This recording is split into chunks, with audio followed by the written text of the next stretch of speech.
Last year వరకు లేని సమస్యలు ఇప్పుడు ఎందుకు ఉత్పన్నం అవుతున్నాయమ్మా అని అడుగుతున్నారు. ఇదే మేము కూడా అడగదలుచుకుంటాం.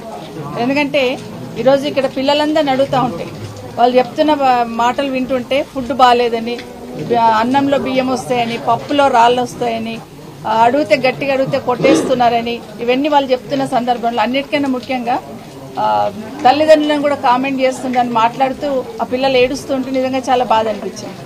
ఒకటి ఏమర్థమవుతుందంటే ప్రభుత్వానికి గాలికి వదిలేస్తున్నారు. అసలు విద్యాశాఖను మొత్తం స్కూల్స్ని అన్నింటినీ కూడా గాలికి వదిలేస్తున్నారు. ఎవరు ఏం అడిగినా కూడా పట్టించుకునే స్థితిలో ఈ ప్రభుత్వం లేదని స్పష్టంగా అర్థమవుతుంది.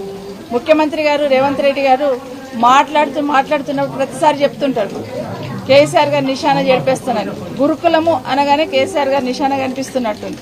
బట్ అన్నింటినీ ఏదో రకంగా ఇబ్బంది పెట్టాలి పిల్లల్ని అనే ఆలోచన చేస్తున్నట్టు స్పష్టంగా కనిపిస్తూ ఉంది. నిజంగానే ఇప్పటికైనా ఒక్కసారైనా ఈ ముఖ్యమంత్రి గారు, ఈ ప్రభుత్వంలో ఉన్న పెద్దలు ఎవరైనా కూడా కనీసం హాస్టల్స్లో ఇట్లా జరుగుతుందని మేము అసెంబ్లీలో మెన్షన్ చేసినా కూడా ఇప్పటివరకు స్పందించి రివ్యూ చేసిన సందర్భం ఇప్పటివరకు మేము చూడలేదు. కనీసం రివ్యూ చేసి ఒక డైరెక్షన్ ఇచ్చున్నాం, ఇబ్బంది కలగకూడదని చెప్తున్నాం అనే ఆలోచన ఇప్పటివరకు వినలేదు. అసెంబ్లీలో మేము అడిగితే కూడా కనీసం సమాధానం లేదు. ఎందుకంటే అసెంబ్లీలో కూడా అడిగినాం, ఇట్లా జరుగుతుంది గురుకులాలలో, హాస్టల్స్లో ఇట్లా జరుగుతూ ఉంది, దయచేసి స్పందించండి అని ప్రభుత్వాన్ని అడిగితే నిమ్మకు నీరెత్తినట్టున్నారు.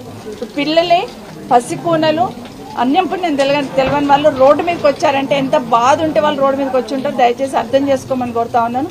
ఇప్పటికైనా ఈ ప్రభుత్వం కళ్ళు తెచ్చి విద్యాశాఖ మీద దృష్టి పెట్టి పేద పిల్లలే హాస్టల్స్కి వస్తారు, పేద పిల్లలే గవర్నమెంట్ స్కూల్స్కి వస్తారు, దాని మీద దృష్టి పెట్టి చర్య తీసుకోవాలని కోరుతా ఉన్నాను.